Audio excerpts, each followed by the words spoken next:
No, so Director Stanley is still isn't on. And it's 6:33, so let's get started and hopefully she will dial in soon. I will text her now to see where she is while we're dialing. Okay. While we're getting started, okay? Okay. So I will start with roll call. Director Alvarado. I'm here. Thank you. We don't have Director Stanley in yet. Director Weiner. Present. Thank you. Vice President Cepeda. Here. And President Sedith. I'm here. Thank you so much. Thank you. We have a quorum. Wonderful. Now that we have established a quorum, it is time for public comments for items not on the agenda. Madam Clerk, do we have any, did we receive any comments or is there anyone present? Madam President, I did not receive any written comments. If there are any attendees with us that would like to make public comment, if they can raise their hand. Seeing none raised, we do not have public comment. Thank you so much for that. At this time, I'd like the General Manager to lead us through the rest of the agenda. Thank you, President Sedith. So the next item. Sorry, I missed you before. Okay. Hi. So the consent calendar consists of items 1 through 6 on the agenda. I did want to note that on one of the items, the minutes, there was an addendum that was sent out earlier to the board as an attachment that goes with the minutes. So that is the only change. But at this time, if we don't have any public comments or any questions, I would ask for a motion on the consent calendar. Motion to approve consent calendar. Dave, can I make a friendly amendment to approve with the addition of the text that I submitted? Sure. Thank you. Mm-hmm. Thank you. So may I have a second to the motion, please? Harry, were you seconding that as well? I'll second that. Yes, thank So you. a friendly amendment. And then David, Director Alvarado, you are okay with that friendly amendment? Or that That's amendment? fine. Yep. All right. And just to confirm, the staff know what Director Wiener is referring to? It's that addendum that I referred to when I started. That was the change that's getting attached to the minutes. So that's what I said. Perfect. All right. Thank you. Then we have a motion and a second. Thank you. I'll do roll call. Director Alvarado. Yes. Thank you.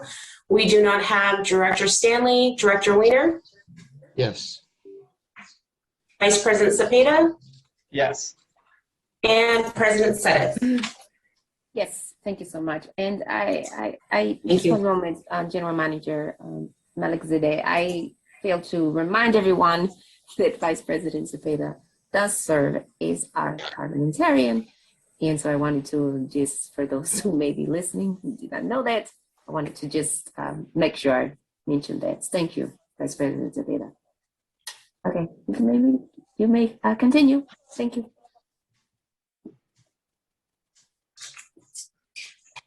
Thank you. The motion passes 4-0.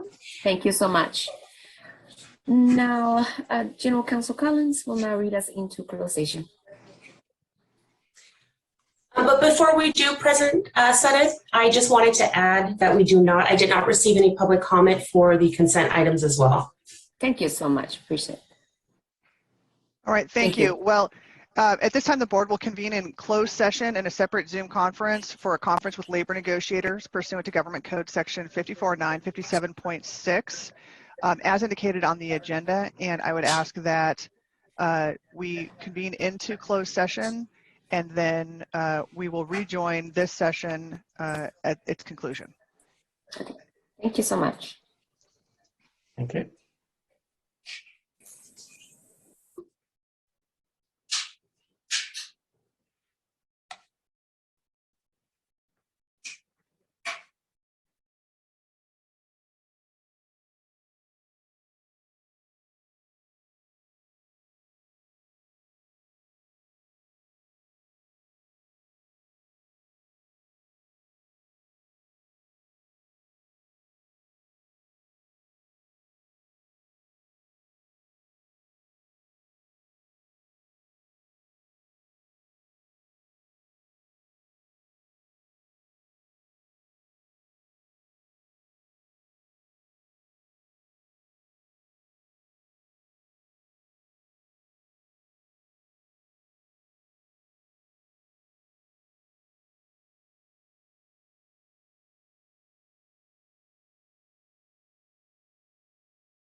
Hi.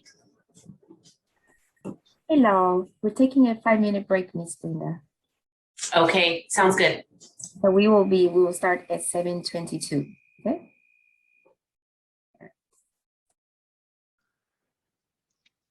Brenda? Oh, sorry. No, I'm here. Hey, did Director Stanley ever join? No, I just noticed that she accepted a couple of the meetings, but I don't know if she's having trouble. Oh, hold on 1 second. I just see someone. Let's see. That's No. Lisa. Claire, I will call you. Okay. Okay. Thanks.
Welcome back.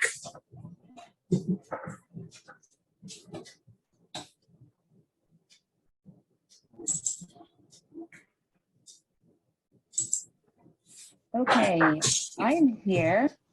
Where are our other? Zepeda's here. The Wiener's here. Do we have Director Alvarado? Is he here? Well, Director No. Zepeda was here. There he is. There he is. Gotta turn on my light. Yes, it's getting dark. All right. Director Alvarado should be dialing in soon. And it is 7:24. Let us return. So we have a quorum. So let's return back to open session. All right, Madam President, there were no actions taken in closed session that are required to be reported out under the Brown Act, and therefore the open session may continue. Thank you. I appreciate that. Madam General Manager, would you like to continue, please?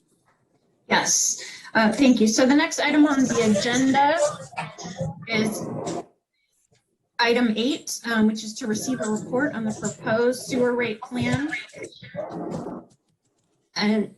and authorize the general manager to issue a public hearing notice in compliance with Proposition 218. I'm sorry, there's a lot of background. I don't know if anybody else hears it, but I'm just making sure you guys can hear me. This is for the proposed fiscal year 2022 through 2026 sewer rate plans. And our Administrative Services Director, Justin Lovell, will provide the board with a brief presentation that was also included in your agenda packet. So with that, I'll turn it over to Justin. Thank you very much. Right. Good evening, President Suddeth, Vice President Cepeda, and members of the board. I'm Justin Lovell, Director of Administrative Services.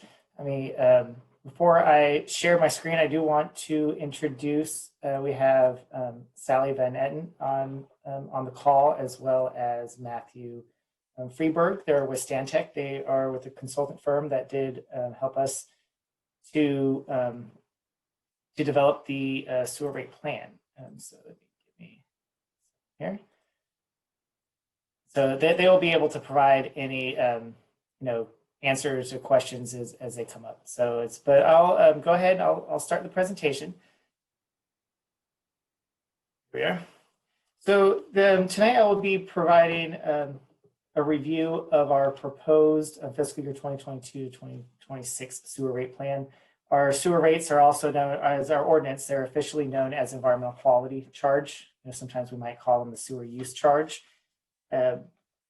And so just to start off, I want to just give you a brief history of what has been happening with West County wastewater really over the last 40 and 50 years. Many of our existing facilities were developed in the 1970s, and they are at the end of their useful lives. Most of our equipment has between 30 to 50 year life ranges, and a lot of it was installed in the late 70s and early 80s, really as a result of the Clean Water Act that was passed in 1972 and required significant increases to processing to have cleaner water at the end of our process. So a lot of those facilities are at the end of their life, and they need replacing. Also, just during the for many years for West County wastewater, rates were held as low as possible. And during the late 1990s, their rates were essentially held flat for many years in a row. But what ended up happening in 2000, 2001, there was the energy crisis in California. Energy was deregulated. There were brownouts. Their energy supply became harder to obtain, and it made the prices for electricity skyrocket, hundreds of percent increases. And so that impacted operations at West County Wastewater, which because of unplanned cost increases for the operations, the West County Wastewater found itself in a structural deficit where there were not enough revenues to cover operating and maintenance expenses. And so this started rate increases in fiscal year 2002 after many years of being able to hold the rates flat. And about that time, there were several additional permit requirements from the State Water Resources Control Board related to our National Pollution Elimination Discharge Systems, as NPDS permit, required additional upgrades and changes to plant processes that required quite a bit of capital investment.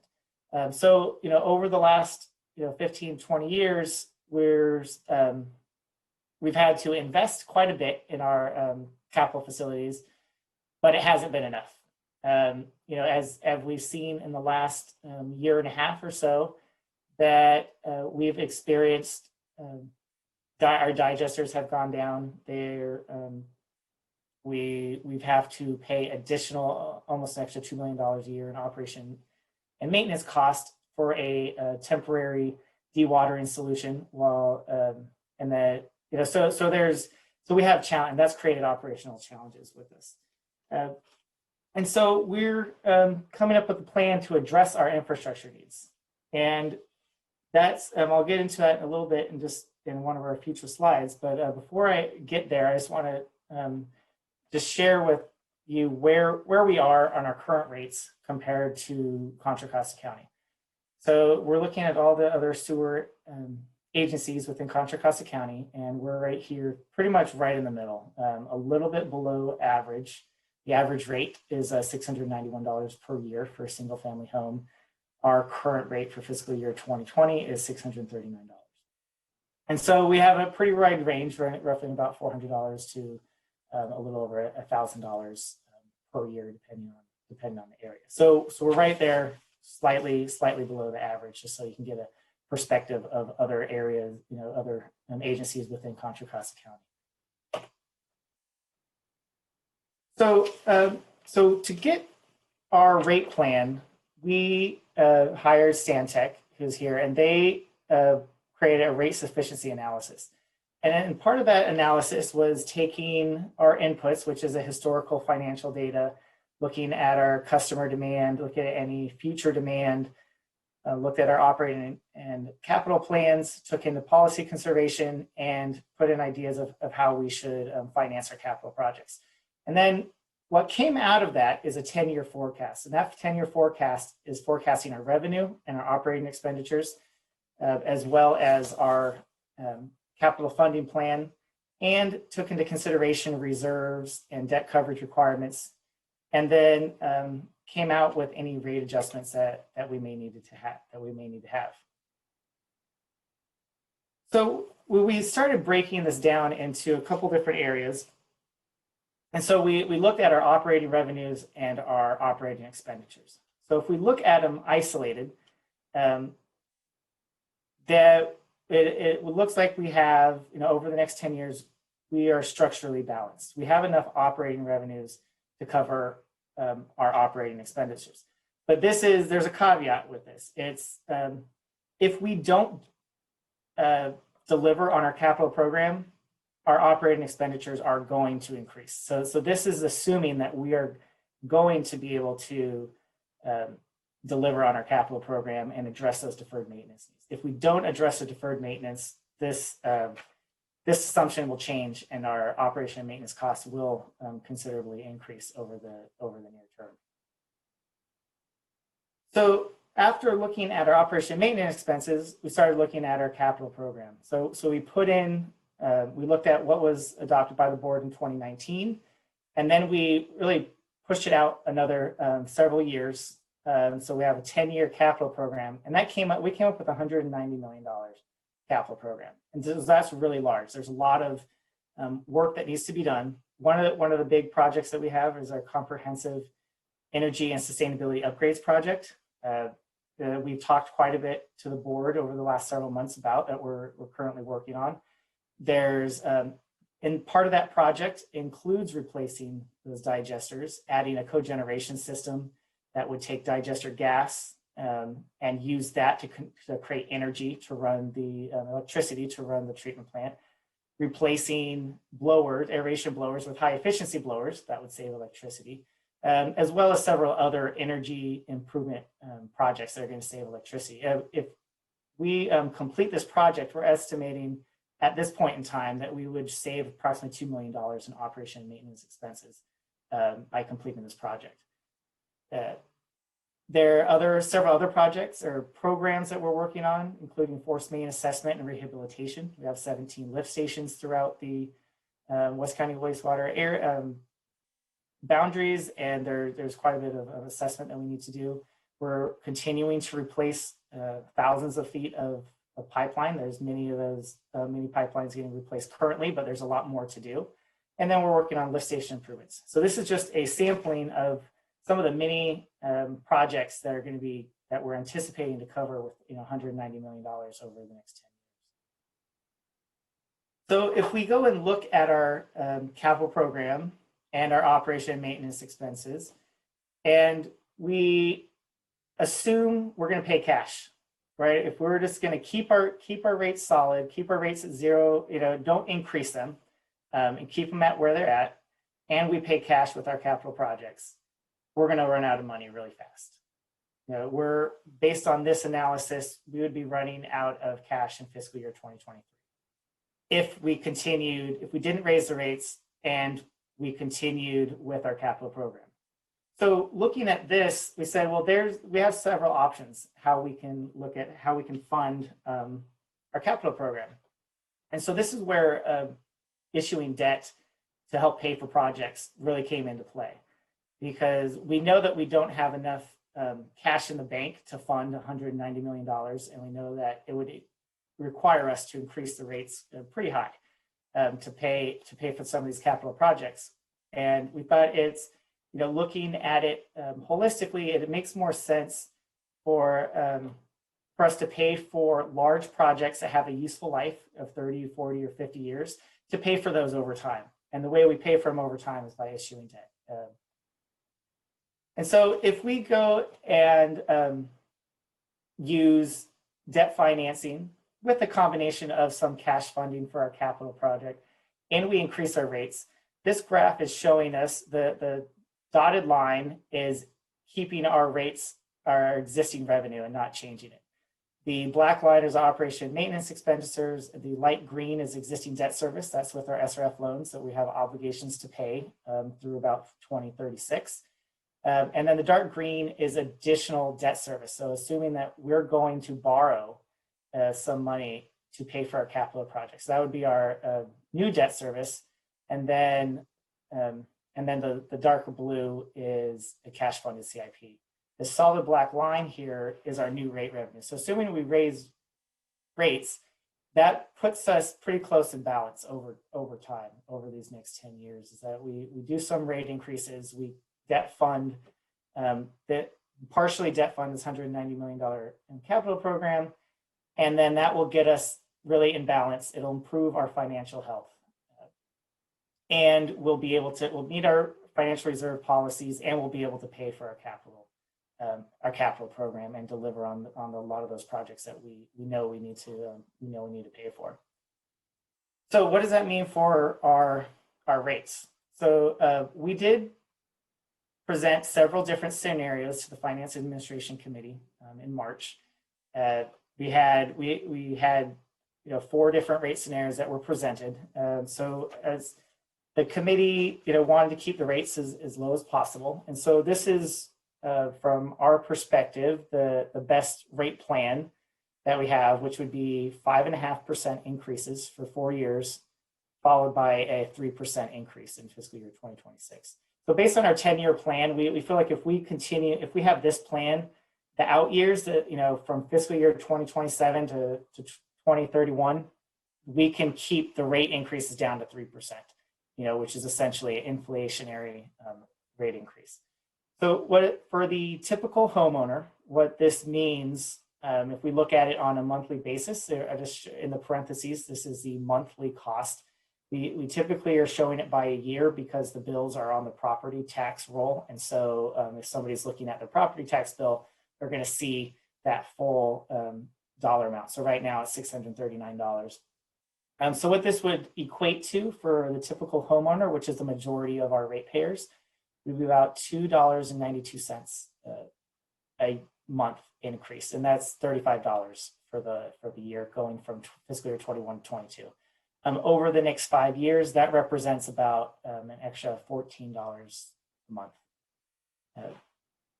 And so where that puts us in at the end of 5 years in fiscal year 2026, compared, assuming everybody, all the other Contra Costa agencies stay static, that puts us higher than the average, but it's we're not at the higher end. We're still kind of in the middle of the different agencies. But knowing how sewer rates work and the different permit requirements that are going to be coming up, I'm pretty confident that all of these agencies are going to be increasing their rates over the next 5 years as well. And so we don't know exactly where we're going to stay depending on where their rate increases are, but this is kind of gives you a flavor of where, based on our plan, where rates would be for the typical single family home in 5 years. So, as I mentioned, the large driver of our rate plan is to pay for our $190 million capital program. And so really is, what if we don't invest in our capital program that as staff, as we have planned for? That really translates to higher operation and maintenance costs. We're already seeing it right now, those costs would continue to increase.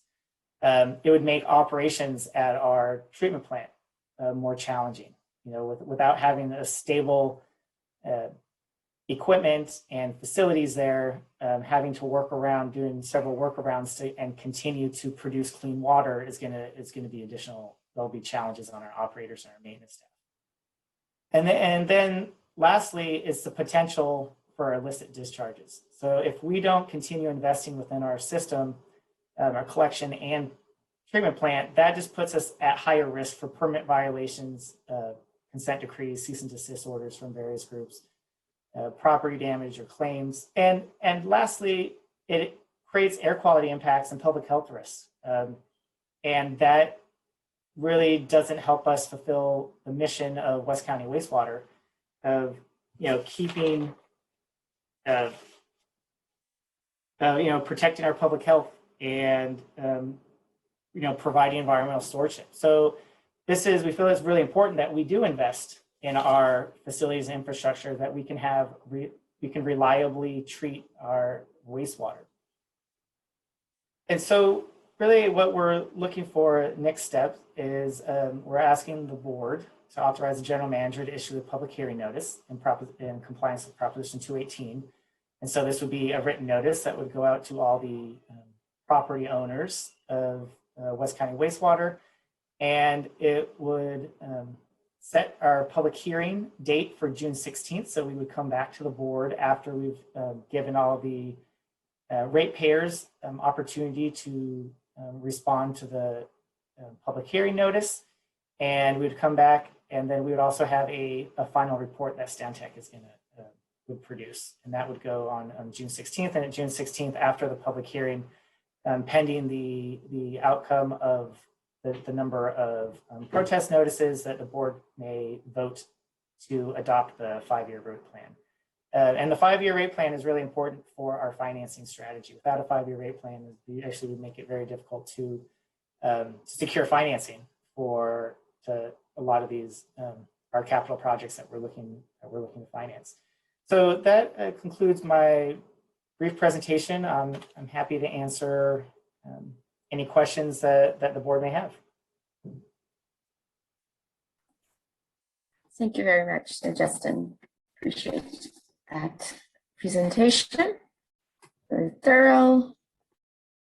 Before we move to the board, are there any public comments on this item, Madam Clerk?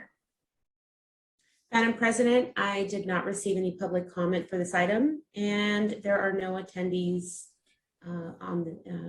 at the webinar, so we do not have any public comment at this time. Thank you so much. Appreciate that.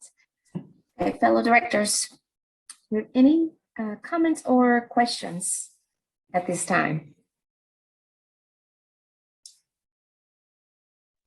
Dr. Weimer, Yes, sir. Vice President Zepeda, we'll allow 7:43. Let's allow 3 minutes. Director Weiner, go ahead.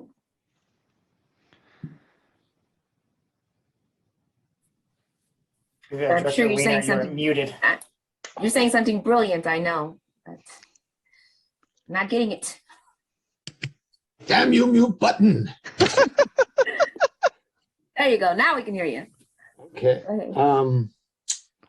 As I recall in committee, we had hoped to backload the rate changes so that the post-COVID recovery had a chance to kick in before our ratepayers were burdened with the higher rate increases. And was there a reason that this rate schedule was chosen instead? Yes, as we looked at it, backfilling the rates, it actually created over the long term more higher rates for the ratepayers.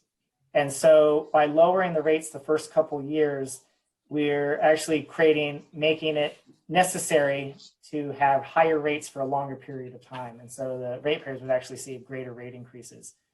Not in the first 5 years, but in the second half of the rate plan. And so we felt that keeping it at the 5.5% would be more advantageous to the finances to be able to help us pay for all the projects that we have in line. Obviously, it's still an option for the board as well. Justin, if I may, also with the front loading of those 3% rate increases in the alternative rate scenario, the debt service coverage ratios were quite low and getting very close to the target. So that approach could also jeopardize your ability to secure favorable borrowing terms for future bonds.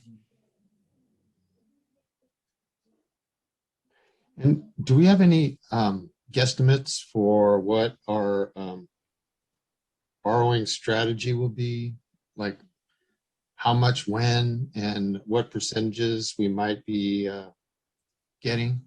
Do we have some information on that? We don't have the exact amounts of what our interest rate would be. I mean, it definitely fluctuates. But a couple months ago, I heard of somebody getting under, a public agency getting under 2% annual interest rate. But it's, it fluctuates and it all depends on our rating. But we're assuming, in our estimates about a 3% rate. But they're still very advantageous for taxing or tax exempt bonds for public agencies. So we think it's still worthwhile to go out and borrow money. For our rate plan, we're assuming $90 million at this next fiscal year. So it'll be a couple different projects that will be packaged together, but that hasn't been determined yet. But for the purposes of the rate study, we assumed $90 million now, and then there would be about additional $20 million in a couple of years from now to keep these rates here. If we didn't debt finance 3 years from now, the rates would probably have to go a little bit higher because we would have additional cash funding. So it was a strategy to help keep the rates lower over the longer term, was to have one issuance now and then assume another issuance in another couple of years. Thank you. Thank you, Director Weiner. Are there any other questions or comments? Vice President Zepeda. If Director Alvarado does not have any questions, I have a couple. Let me just reset my time. Yes. Thank you, Director Justin, for that. Alvarado, did you have any? Did you have any, Director Alvarado? I would say that, yeah, I don't have a question, but I do have a comment. I think it's time for us to pay the piper. I mean, the previous board, not any of us, delayed this so long that we're in the situation that we're in. So we need to let the public know that this is where we are. This is what we need. So I'm all in favor of this. Thank you. Thank you, Director Alvarado. And pardon me, Vice President Zepeda. I just wanted to get that done. Vice President Zepeda, go ahead. Thank you, President Sedeth. So, sorry, I'm trying to do my own time here. Okay, Justin, again, thank you for that presentation. I'm going to be asking some questions that were answered during committee and some of them that were not, but I'm assuming maybe if somebody comes back and watches this later, that they have the opportunity because they might not be able to ask yet. But one of the questions, are we able to cut anything in our current budget to help fund this $190 million? Anything that we can do, right? I think we're going to get that question from taxpayers, especially those that have been paying for many years. Right. I mean, because if we're cutting something to pay for something else, right, it's a trade-off. So, I mean, at this point in time, we feel like we are covering our necessities in our operation and maintenance budget. So if we cut operation and maintenance, that's really something that we don't want to cut at all, because we do need to hold this baseline, because that puts us, if we don't do something in operation and maintenance, that puts us at risk for not meeting permit requirements, right? For having overflows. And then that puts us at risk for additional, potential litigation, fines, just something that we don't want to get into. We want to make sure that we're keeping our system maintained and operational, as best as we can. And that's part of the reason why we have such a large capital program, because we know there are a lot of deferred maintenance needs. We have an old system, and so it's time to replace a lot of it. And so that's what this rate plan is helping fund. And do we need all that $190 million? Yes, I'd say from our standpoint, this is our ideal situation. This is what's going to get us ahead of the curve and put us in a situation where, after we spend $190 million, we don't anticipate to have these huge expenses for a while. We got to keep maintaining it. But this is going to take care of a lot of the maintenance issues that we've been experiencing over these last couple of years, and will address the reliability of the system. If I can add, I'm sorry, if I can add one more comment on the operations and maintenance side. One of the significant problems, not just on capital, is a deferred investment in the organization as a whole. So what you're seeing on the operations and maintenance side is an investment in technology, is an investment in modernizing and just getting our internal systems and structures in place. And so if we were to cut any of the funding on the operations and maintenance side, you're going to see a significant impact on that as well, because we've had to invest in areas where the district historically has never invested any money for, as I said, technology being one of the major underfunded areas. And so doing that goes hand in hand really with the CIP. So even if we advance all of these CIP projects and we don't have the internal systems and structures and technology to support them, our projects aren't going to be delivered in the way that we need them to be. So they really do go hand in hand. And as Justin said, when they looked at and came up with the rate scenario, it was taking a hard look at all of our costs. So that was also factored into that. So I just wanted to add that as well. So you had that perspective. Thank you, Lisa. Thank you. Appreciate that. There was a question during the committee as well that came up, that we were hoping the federal government will be giving our agencies some money through COVID, right? We know a couple of agencies have gotten a couple bucks here and there, and that's what we were hoping. Maybe we can use it, or maybe we can get some grants. But just to put it out in the public again, these numbers, these potential grants or funding that the feds will give us, they're both unknown, and it's something that we can't really count on, right? Do I get that correct, Justin? Yeah, that is correct. It's right now, there's no existing legislation that's passed, right? It's in discussions. There's a proposal from President Biden, but there's not, Senate and the House of Representatives have not passed anything. It hasn't been signed. So we don't have any idea what's going to be coming up related to infrastructure. If and when it does, and there is money directed towards wastewater systems, we would take as many opportunities as we can to get as much as we can. But we cannot bank on that, because we don't know what's going to come down the road. So I would say also the fortunate part of this, this rate plan, if 2 years from now we get money that we were not anticipating, we could always come back to the board as part of our annual process and we say, you know what, we don't need 5.5% this year. We looked at our amounts, we only need whatever it is, but lower than 5.5%. So we could do that. That's always within the realm of possibility within this rate plan if we get more money than was anticipated.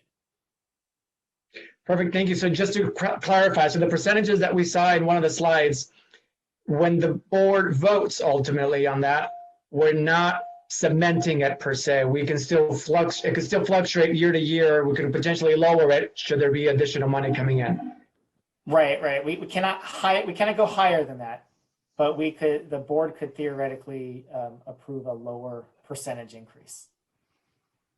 So perfect, thank you. And the City of Richmond's City Council meeting yesterday, they were talking about global warming. It's always a hot topic, and rising tides. And I'm assuming as we're putting this plan together, that we're also taking into consideration how our system needs to be upgraded to go along with the whole global warming. If we have rising tides, we have a lot of part of our district that is on the lower part of the, or near the water. They're going to be more effective. So I'm assuming that we're keeping that in the back of our mind as well, right? As we're coming up with this 190 million for infrastructure. So part of the 190 million is included some of the planning work and the design work that's going into that Living Levee project that we got a grant for.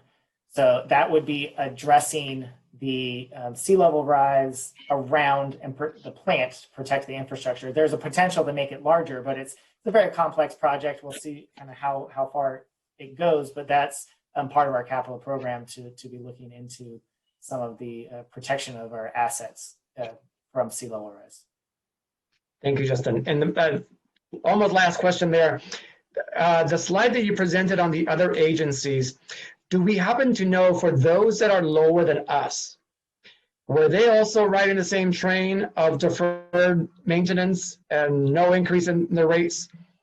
Because when we want to compare this, red apples to red apples and not green to yellow to red. And I think so we can help paint a better picture because at the next meeting, we want to make sure that we have as much data available to our ratepayers, especially if they come in and they have public comment, that we can say, here's how we compare to them. I don't know if we have that data. You might not have that answer now, but it'd be great to have for later as well. Sure. Yeah, I don't have that specific answer. I don't know if Matthew or Sally have any information from the work they did on the study. Sally, it looks like you're muted. Oops, Sally, you're on mute somewhere. We can't hear you. I can try to do my best to answer for Sally here, unless she's on now. The challenge with rate surveys is that you get a rate, you see the rates at the point in time, but these rate surveys, what you don't get is what's driving the rates, because each utility is their own universe, really. So we don't understand if they have deferred rates and they're in a similar situation to yourselves, or if they've been steadily increasing their rates over time. And we don't know what their operational costs are, how they're financing their capital. All these things are really critical for establishing rates and rate plans. So it's as tempting as it is to try to compare utilities rate plans over time. It's not an easy thing to do. And it's incredibly challenging to really boil down exactly why utilities rates are exactly as they are without doing a revenue sufficiency analysis as we've done here with your district. Thank you, Matthew. Thank you, Justin. Sally, still can't hear you. Sorry. That's it for my questions. I did want to add just to what Matthew was saying, that it's incredibly difficult. I can tell you of one agency in particular, and not in our immediate area, but in the Bay Area, and they just had a significant rate increase, and it had nothing to do with CIP.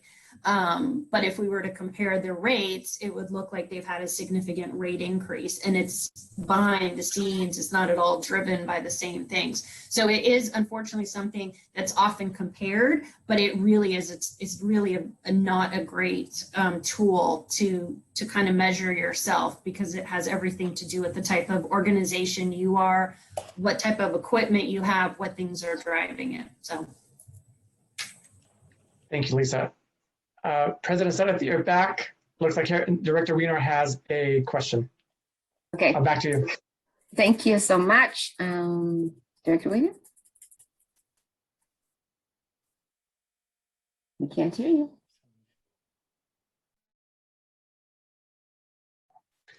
Mute button. Even when you take the mute button off, sometimes it doesn't work.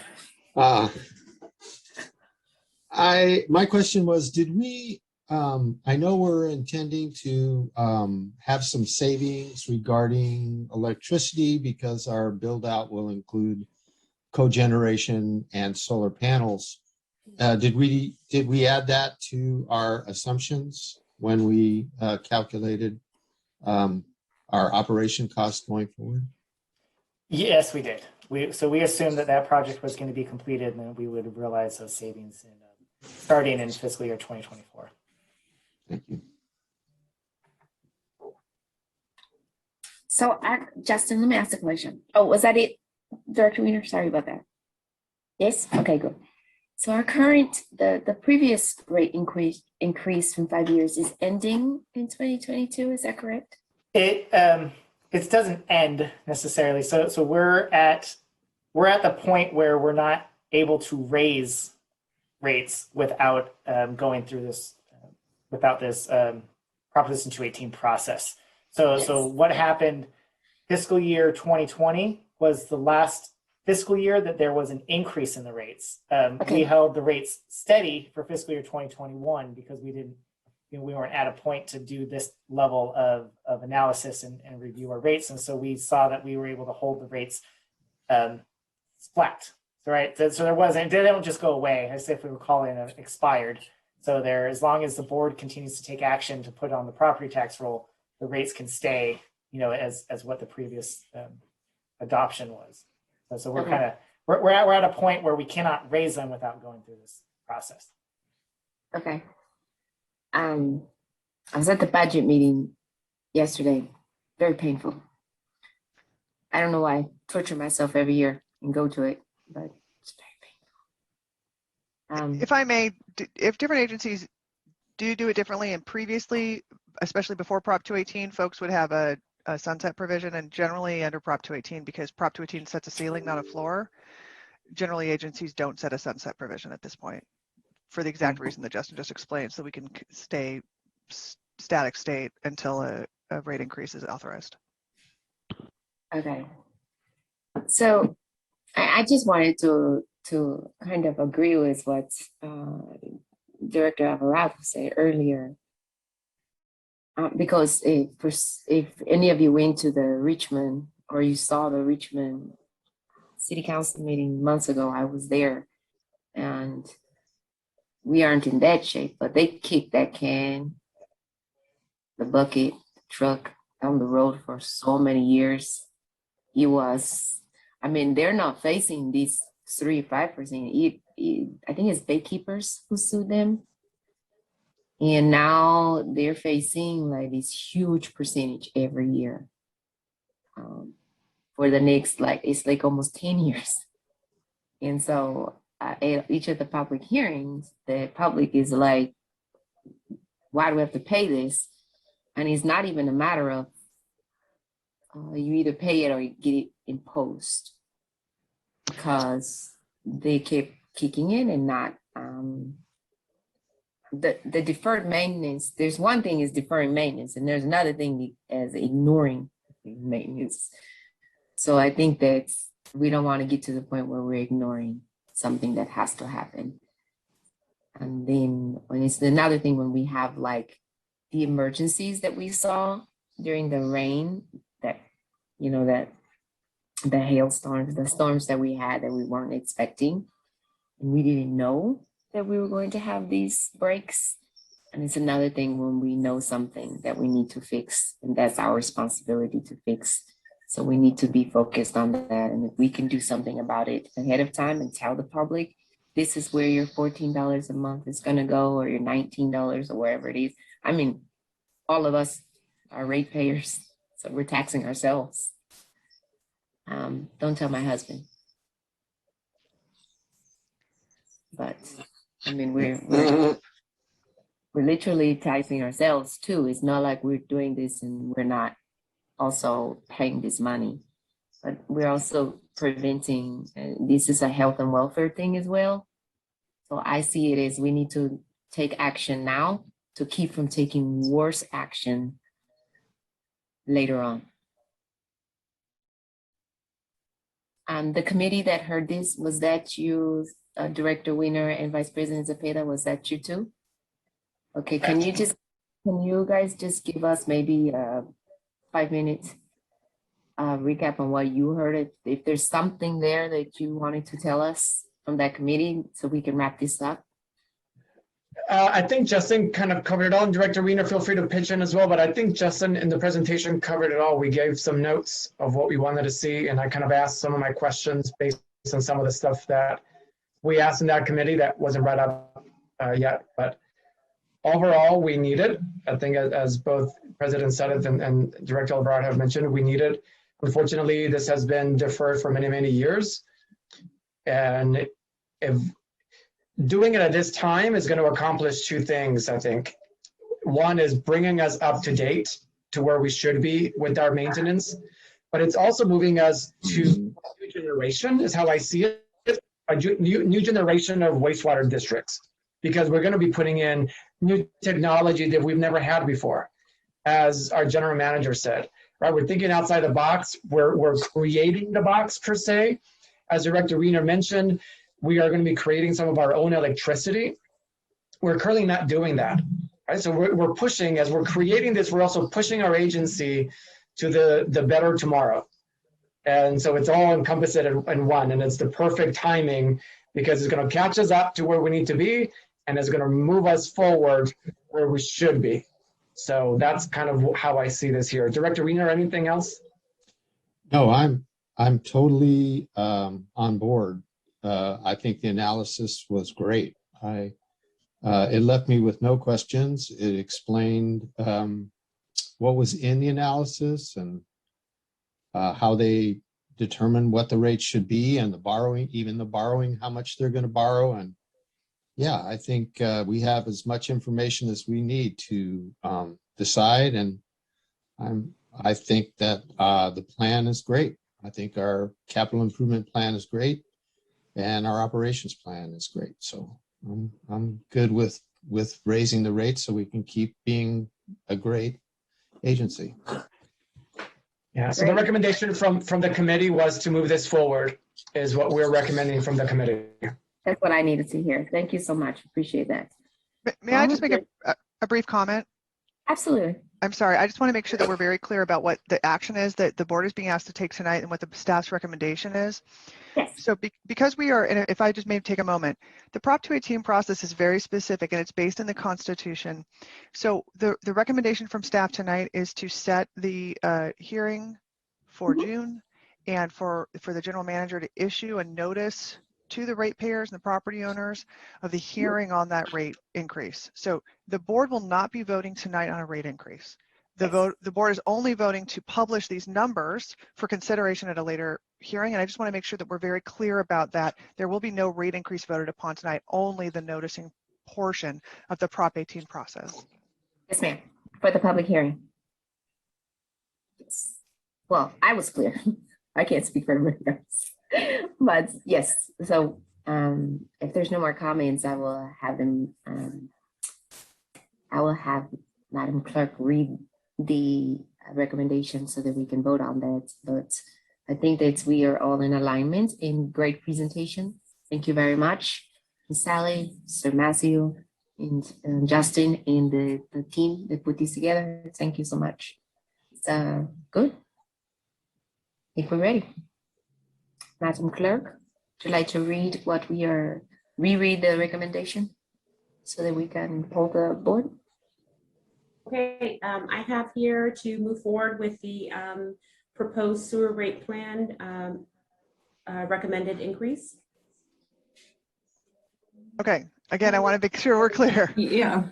Okay, so what we're asking for a motion for tonight, what staff is asking for as a motion tonight is, as it's stated on the agenda, is to authorize the general manager to issue a public hearing notice in compliance with Proposition 218 for the proposed fiscal year 2022 through 2026 sewer rate plan. And Yes. we would ask for a motion on those grounds. Yes. So can I have a Make a motion? motion, we do that. May I have a second, please?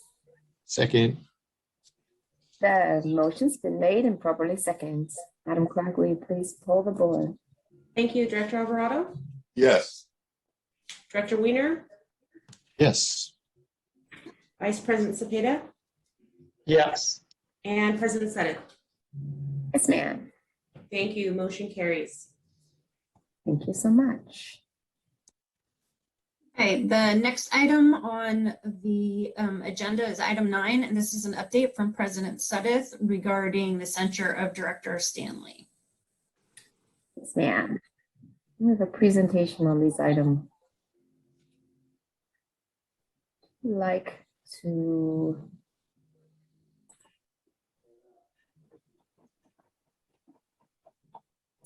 I'm sorry, President Sudduth, can you repeat that? I didn't hear what you So we have said. a presentation on this item. We have a memo that was circulated on this item.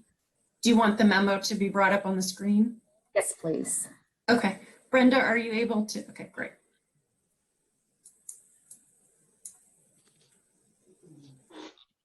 I'm not going to read this verbatim, but I do want to just take us through this as just a general update.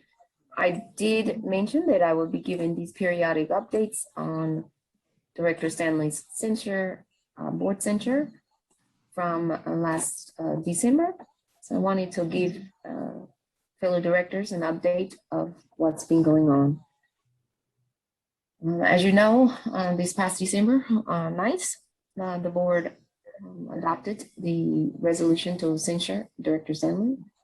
And it was attached to the memo that was forwarded to each of you earlier today. And so I'm just going to update you on a few of those items. The training that was referenced in the censure is set to move forward with Attorney Jennifer Martinez. She has been engaged to complete the one-on-one training with Director Stanley. And we look forward to a positive result from that. Director Stanley was not appointed to any district committees in accordance with the prohibition for committee appointments for 2021. She was also not appointed to serve as a liaison to any outside entities for calendar year 2021 in accordance with the prohibition for representing the district to any outside entities for 2021.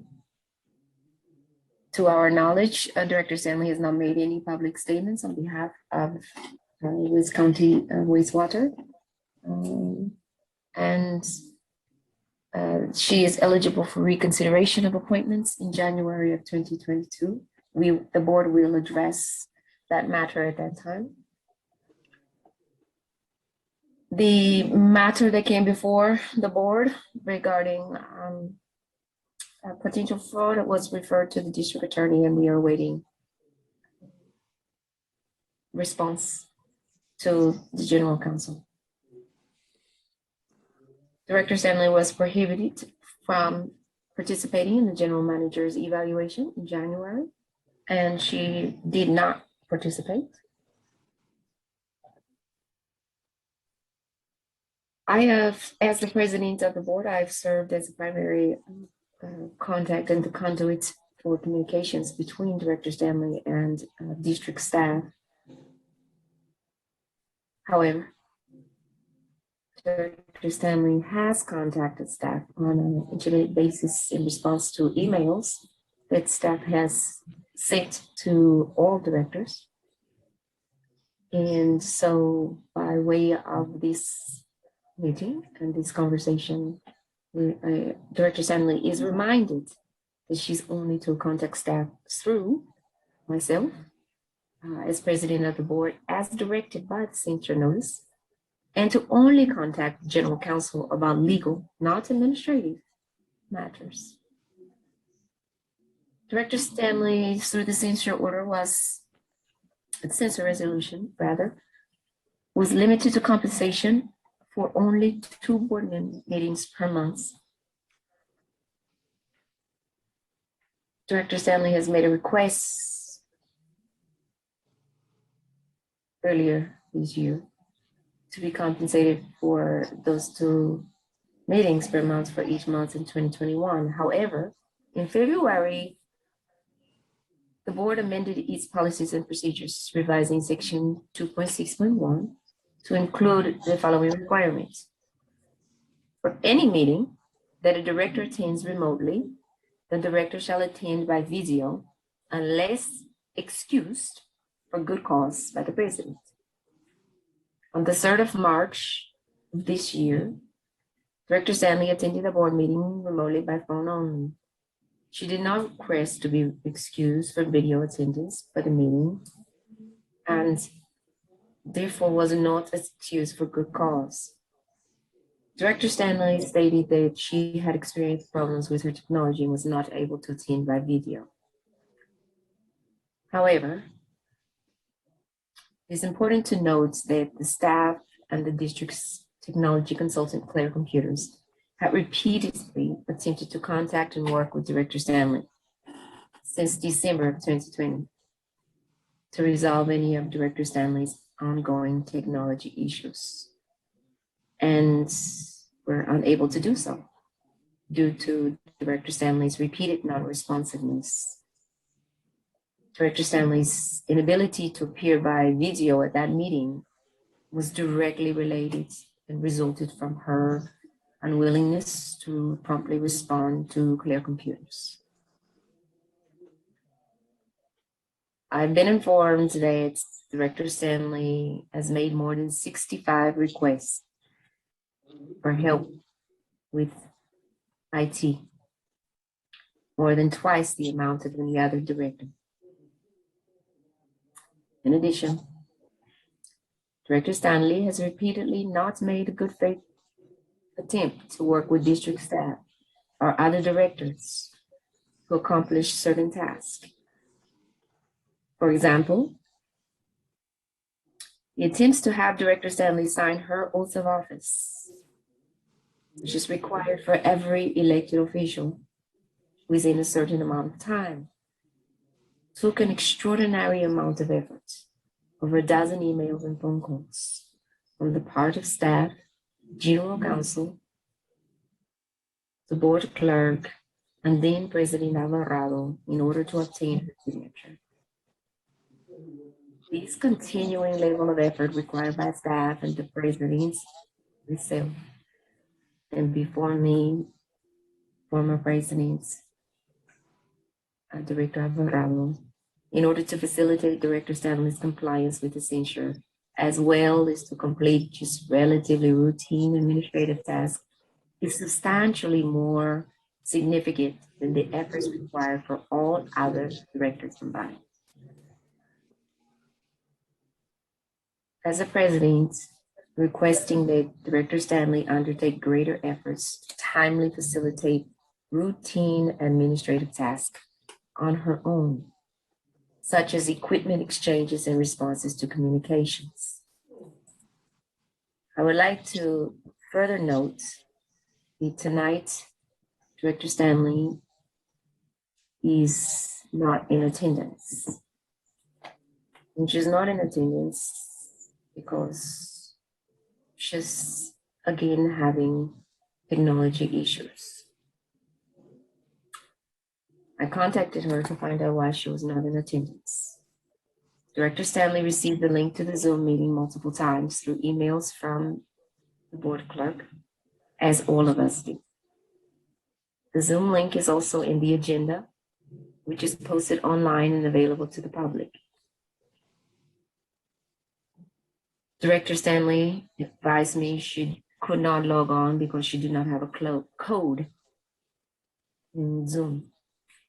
Director Stanley has recently been provided with both a new iPhone, which has Zoom capability, and a new laptop, which has a camera and Zoom capability. She picked these up last Wednesday, the 14th of April. And she claims to not have a code. I do not understand. She was previously able to access a meeting via Zoom, so it is not clear why she was not able to do so now. This is additional evidence of Director Stanley's refusal or inability to discharge her duties. Section 2.4 of the Ethics Policy states, it is essential for directors to attend regular board meetings and meetings of committees to which they are assigned. If a director misses 3 or more regular board meetings or meetings of committees in a 12-month period without justification, the board president or any director may initiate disciplinary proceedings under the compliance and enforcement provisions of this policy.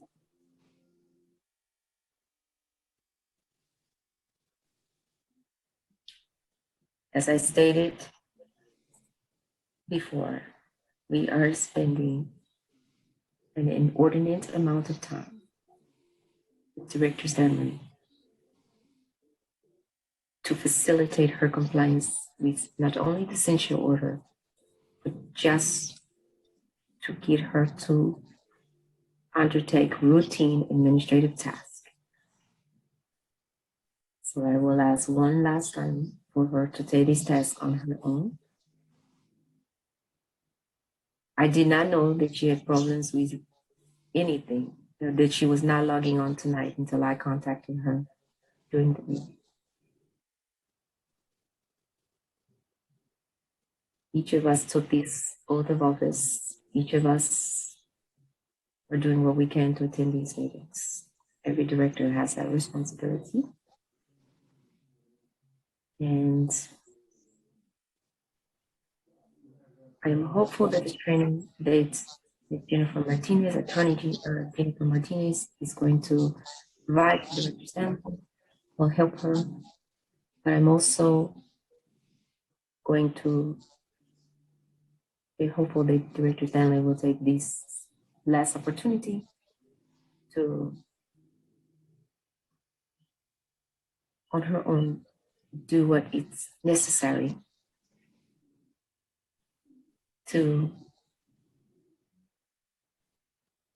timely facilitate her own administrative task without expending more of the staff, general counsel, the general manager, or as president's time on these matters.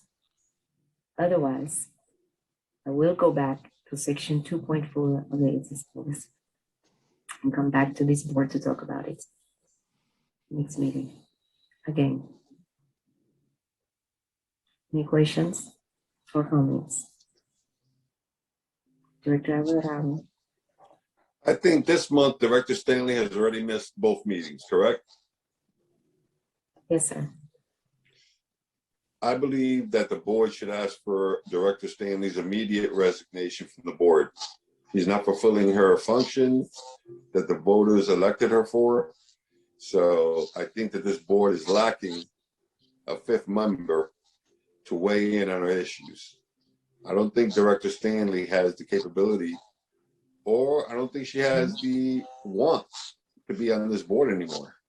So it's time for us to make a decision. Thank you. Thank you for your comments, Director Alvarado. Are there any other comments? Vice President Zepeda. I have a question. In one of our last meetings, I had asked to see if we can get cost of legal time that she has used. I am aware that, from your report, so thank you, President Sarah, for that report, that she has contacted our legal person, our general counsel, Ms. Collins, Ms. Collins does not get paid minimum wage. Ms. Collins gets paid, or her firm, I should say, right, gets paid hundreds of dollars per hour. And if your phone doesn't work or your computer doesn't work, calling Ms. Collins is a waste of taxpayers' money. Ms. Collins is not IT.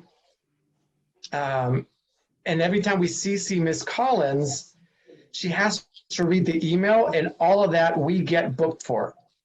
So whether it takes her 5 minutes or whether it takes her 10 minutes, I believe the contract we all just signed a couple of months ago is by 15-minute increments, and it's a couple $100 for each one.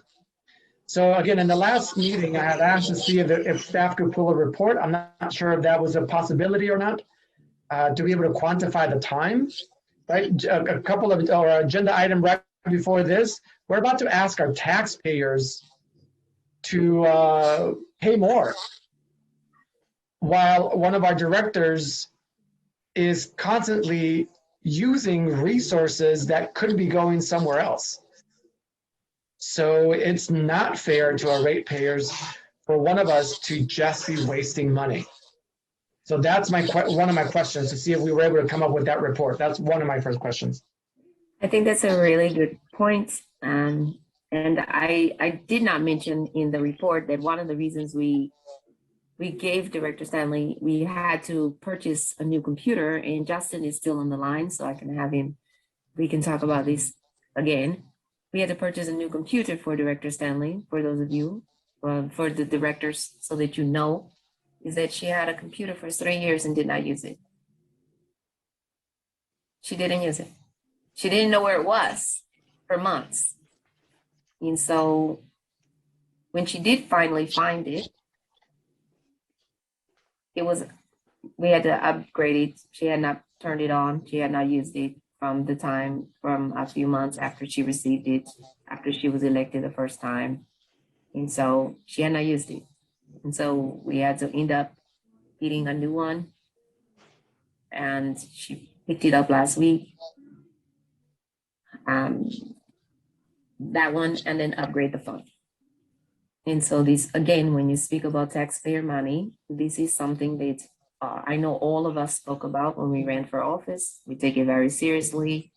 And again, I said this months ago when we said we knew we were going to be coming and having this talk about Prop 218 and about raising the rates on taxpayers, and just the optics is not good.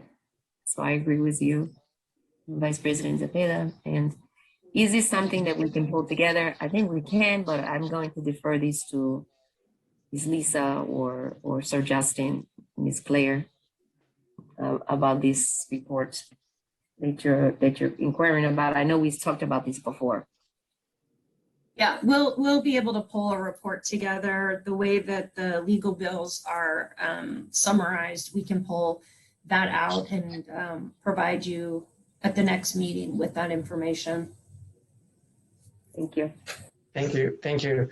My other question, since you brought it up in regards to meetings, would you mind clarifying, are we allowed to miss 3 meetings per annual calendar year, January to December? Or is it July through June? What are the 3 meetings? Does that clarify it on there? It's excuse meetings. These are unexcused. If you're excused, it's different. But these are these are unexcused, and it says 12 months period. If this is a 12 months period, it doesn't say calendar year. It doesn't say fiscal year. It says a 12 months period. That's what our ethics policy says if you read it. And are we able, and thank you for that clarification, are we able to pull a report to see how many meetings we've all missed as well? I mean, if we're, Miss Brenda would know, because she asked me, when you miss a meeting, she asked me if it's excused or not.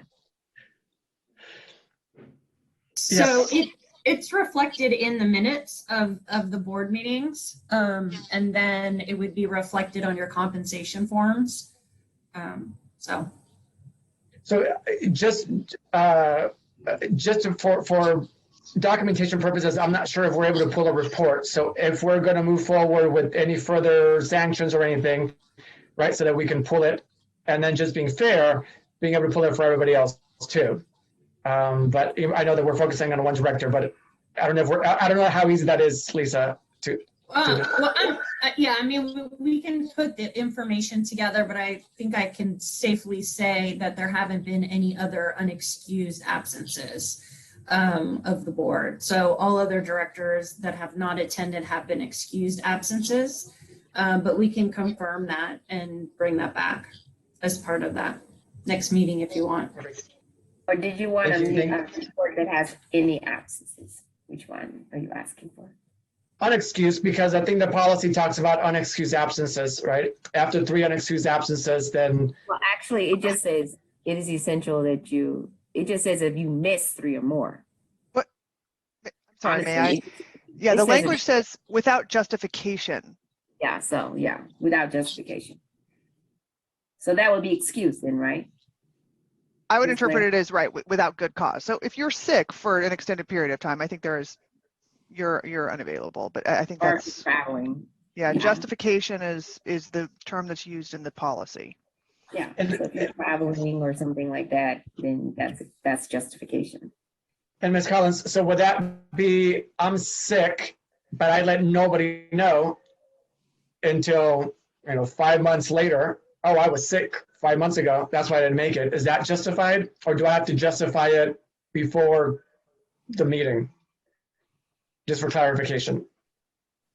I think that the board, in the board policies and procedures, there's a notification that I think goes with that as well, which is I believe it's to notify president and or general manager. Yeah, if I may, section 2.3 says if a director will not be attending, he or she should communicate this to the general manager or board president as soon as possible. And then if a director misses 3 or more regular board meetings or committees to which they're assigned in a 12-month period without justification, then disciplinary proceedings may be initiated. Thank you. And I just want to make sure that we had clarifications so we couldn't say, oh, that day I didn't make it because I had whatever. So thank you. The other thing, I just want to acknowledge Director Wiener. Thank you. I know that you have worked with Director Stanley and trying to help her get through some of the tech stuff. So thank you for that. I just want to acknowledge you. So thank you. And that's it for my questions. Thank you. And thank you, Director Wiener. Yes, I want to acknowledge that too. I know he's worked personally with it, and he's yes, sir. Thank you. Director Wiener, I see your hand is up. Go ahead, sir. Yeah, I wanted to correct about the technical issues that we've all faced. I had to have both my phone and laptop replaced because when we migrated to Outlook 365, that disabled the emails, and also the software that could remotely log into our laptops was not capable of being downloaded on the version of the laptop that I had. So technically speaking, the changes to Director Stanley's hardware was not created because of anything she did or didn't do. That was a requirement for 4-year-old hardware. Also, she texted me, and her issue isn't logging into Zoom. Her issue is her Wi-Fi. So she's been unable to get a connection to her Wi-Fi, and she has been inquiring all day with Xfinity or whatever to find the password or the code. So that, just to clarify what from her perspective is going on, she texted me, and I think I asked her to forward her text to you, President Suddeth. So you should have gotten what I got regarding her problems. Thank you for that, but that's not what she said. She did not say Wi-Fi. She said she needed a code. She said she cannot get into Zoom because she doesn't have a code, and she did not text me until I text her. And with deference to the fact that yes, I'm sure it was a 4-year-old computer and it needed upgrade, but you were using your computer for 4 years, for 3 or 4 years. She was not. She didn't even know where it was. So, two different situations, but it's neither here nor there. The difference is that we're using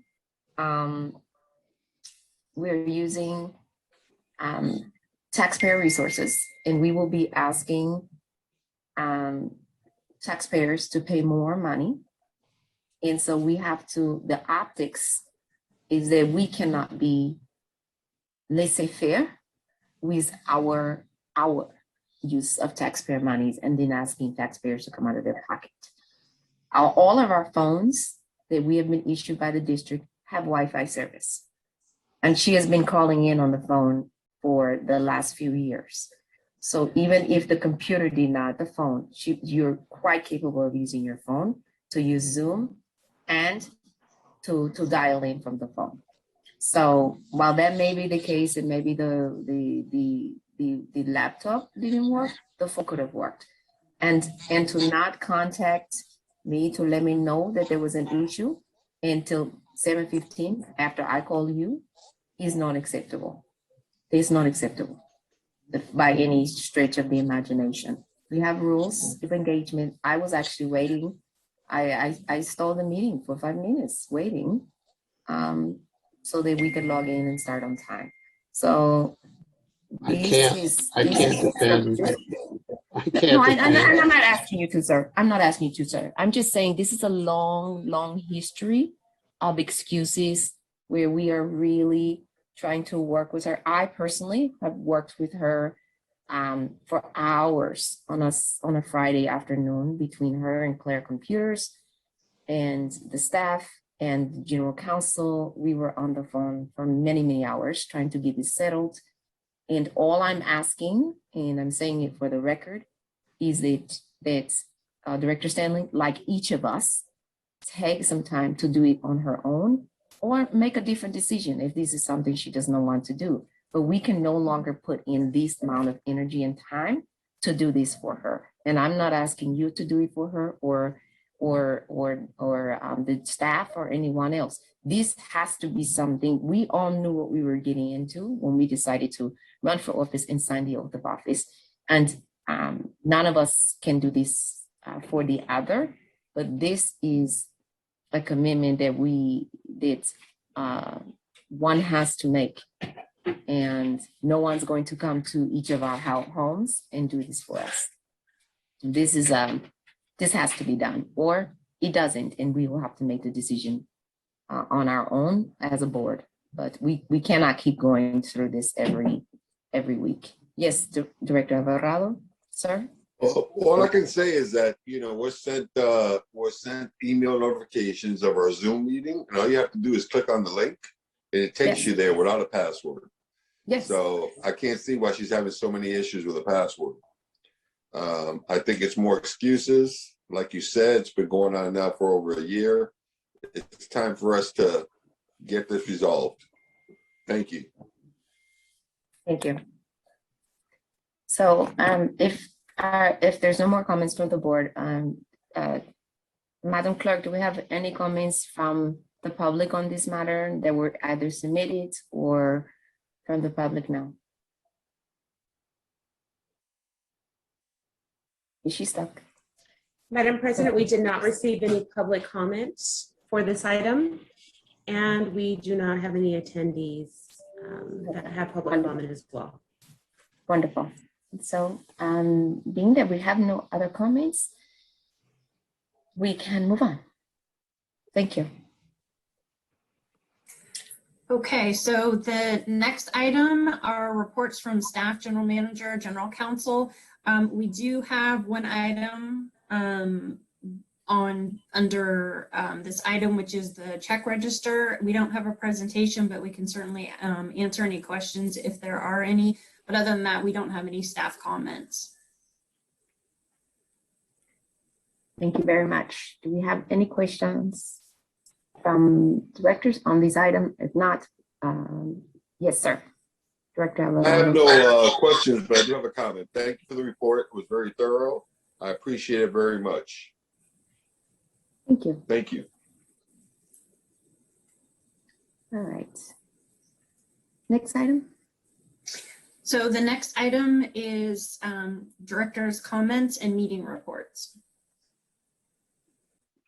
Directors, do we have anything to report?